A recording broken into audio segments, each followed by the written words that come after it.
Ted Haggard spoke on the second anniversary of the scandal that brought him down from his perch as one of the most powerful evangelicals in this country. He gave a pair of sermons at a small church in Illinois where the pastor is an old friend of his. Haggard's comments were quite revealing, and they were recorded on audio tape and put up on the internet.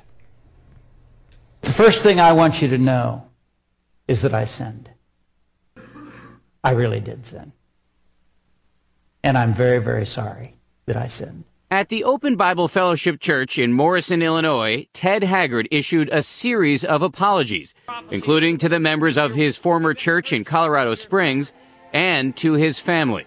My wife, all my shame and sin was placed on her. People treated her as if she had fallen. And my children, they all went through carrying my shame. And I am so sorry that I did that to my family. Haggard explained that he believes the source of his behavior was abuse he suffered while in the second grade.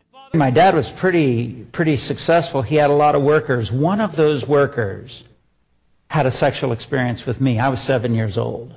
That experience, he said, came back to haunt him when he'd reached prominence as a nationally known evangelical leader. There I was, 50 years old, a conservative Republican, loving the Word of God, an evangelical, born again, Spirit-filled, charismatic, all those things. But some of the things that were buried in the depths of the sea from when I was in the second grade started to rage in my mind and in my heart. Haggard did not specifically discuss how he sinned, only saying that some of the allegations against him, from former gay prostitute Mike Jones, allegations of sex and crystal meth, were exaggerated. He did reveal, however, just how devastating the resulting scandal was for him. There came a moment in my life when we were so alone and there was so much despair that I became suicidal. And I'd figured out how I was going to kill myself and rid the world of the horrible curse of Ted Haggard.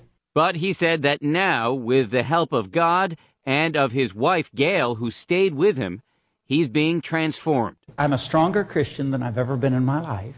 I have a stronger marriage than I've ever had in my life. And finally, Haggard issued an emotional critique of church leaders, who he said had missed a God-given opportunity to use the scandal to display Christian love. I believe that he gives us opportunities every few years to communicate the gospel worldwide through secular media, and we consistently blow it.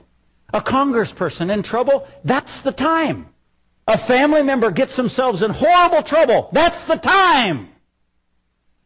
A preacher gets himself in awful trouble, that's the time. Haggard did repeatedly say how grateful he is to the small group of people who helped him after he lost his job. The former head of the National Association of Evangelicals said he was broke at one point, living with his family in a tiny apartment, relying on others to pay their utility bills.